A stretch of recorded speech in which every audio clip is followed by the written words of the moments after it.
a parallel sports story you're involved in, which is the purchase of Manchester United. Would you be able to give a message to the Manchester United fans who are, I think it's fair to say, desperate to hear from you and desperately interested in your plans for one of the great clubs of the world?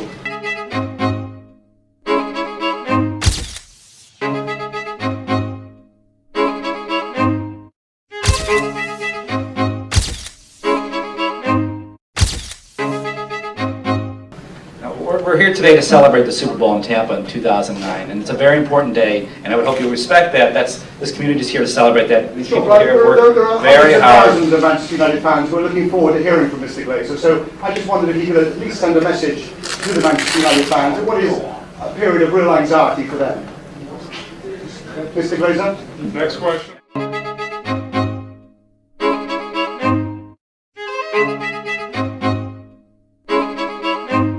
2 months ago, Manchester United came under the control of the American billionaire Malcolm Glazer, a takeover that saddled the club with millions of pounds of debt and caused outrage among its huge fan base. The Glazer family say they're determined to ride out the protests and bring success and trophies to Manchester United. But critics of the tycoon say his previous business record suggests that he's concerned only with profit. Do you ever get a sense that he liked sport, that he was passionate about sport? No, not at all. All he cares about is Malcolm Glazer. See, we're trying to work out what's going to happen to Manchester United back in England. I'd get him out of there as quick as I could if I was over there, one way or another. The phone call would come every day, maybe 2 or 3 a day. They want to know some nitpicking little thing. It got to the point where they would question every dollar that was spent. One time we had to buy some spray paint to spray out the logo on a panel truck that we traded in on a new one. 2 or 3 weeks later, they called me long distance from Rochester. Why did we spend $11.25 for a spray paint? During the 1980s, Glazer bought a stake in the work surface company Formica, then attempted a hostile takeover. He failed, but the share price soared. Glazer then sold his stake, walking away with a tidy profit. He did the same thing with the motorbike maker Harley-Davidson. But following one court injunction to block his takeover, the judge branded Glazer a snake in sheep's clothing.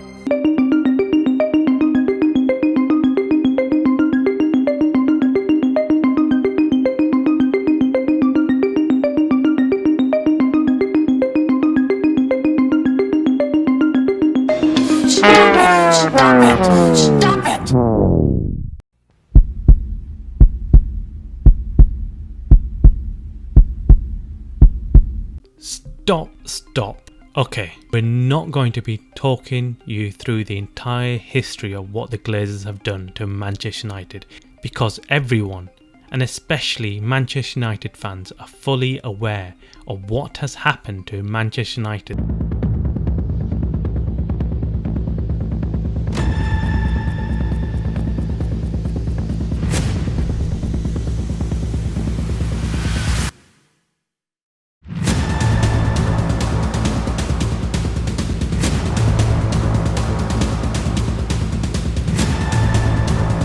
Mr. Glazer, why is now the right time to sell Manchester United?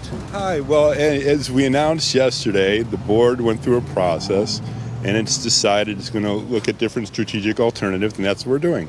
So, United fans say that you should have sold the club years ago. well, once again, we've gone through a process. We're going to look at all different strategic alternatives, and we'll see where that leads us. So I appreciate you talking to me tonight, and I'm going to wish everyone a happy Thanksgiving. Cristiano Ronaldo says that you don't care about the club, and thousands of United fans agree with him. Why should they be wrong? Well, I'll tell you about Cristiano Ronaldo. He's a great Manchester United player. I appreciate everything he's done for the club, and I wish him the best luck in the future. Thanks very much. Why did he have to leave the club? Why did he have to leave the club? So after 18 years, the Glazers have apparently decided to sell Manchester United. However, they have not made it clear what their actual intentions are. They have never said that they want to sell the club fully. They've done what they've always done, which is refuse to speak up or explain what they're doing to Manchester United. What is clear is that the Glazers are not willing to let go of Manchester United just yet. Manchester United has become a cash cow for the Glazer family, who treat it like their personal bank account and draw money out each year to pay for their fancy lifestyles and the interest payments. It's a form of income to them, which they do not want to end. Yes, I hear some people saying they'll make billions of pounds of profit if they sell, but when you're greedy and trying to suck everything out of something, you keep thinking there is more to come, and that is exactly what the Glazers feel like. They feel that in a few years' time, Manchester United may be worth 10 billion, not 6 billion. One thing is absolutely clear: the Glazers are being forced to sell and forced to stop feeding off Manchester United. This process, you have to say, has been totally undignified. It is unbecoming for a club as big as Manchester United to be treated the way it has been treated for the past 6 months. This has been hanging over everybody at the club. It's been hanging over the manager, his coaching team, the players. What is the future? Who is going to own the club? Why has this taken so long when we've known pretty much from day one that there's only 2 people interested in buying the club? What they have to decide is, do they want all the money now from Sheikh Jassim, or do they want some of the money, which is what Sir Jim Ratcliffe is going to give them, and they would keep a stake and then they would get more money in the future? But also, are they going to consider what is best for Manchester United, or are they just thinking about what is best for them? If you're a United fan, do you want it to end quickly? Yes, of course you do. Even if you're not a United fan, you probably want it to end quickly because you're sick and bored of the whole saga. However, the Glazers might have the final laugh in selling the club to Sir Jim Ratcliffe. There are 2 main bidders who are looking to buy Manchester United. One is Sir Jim Ratcliffe, referred to as Britain's richest man. He already owns football club Nice in France, who are in the mid-table somewhere and don't look like they'll be winning anything soon. He also tried buying Chelsea last year, and now he wants to buy Manchester United. The second bidder and potential owner is Sheikh Jassim of Qatar, who, without saying, is rich and is willing to put some serious money down to make it happen. Both bidders have made completely different bids. In Sir Jim, he wants to buy part of the club and wants the Glazers to stay and hold on to the rest of Manchester United. Manchester United is owned by the Glazer family, whom I have met. I've met Joel and Avram, and they are the nicest people, I have to say. They're proper gentlemen, they're really nice people. Whereas Sheikh Jassim wants to buy 100% of the club and wants no involvement from the Glazers. Now, for me, and I hope for many other Manchester United fans, the choice between the 2 potential owners is very straightforward. It has to be Sheikh Jassim, for the simple reason that he has more funds and wants the Glazers out. I think the best way to see who is better for the club as an owner is to ask rival club fans who they would like to see buy Manchester United. And I'm guessing almost all of them will say that they'd rather see Sir Jim buy Manchester United and not the Qatari Sheikh.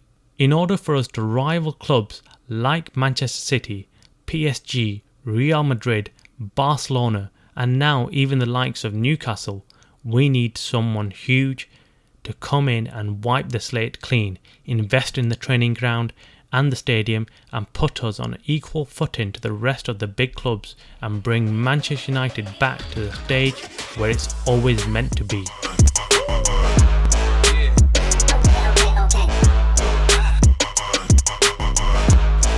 Today I feel Qatari.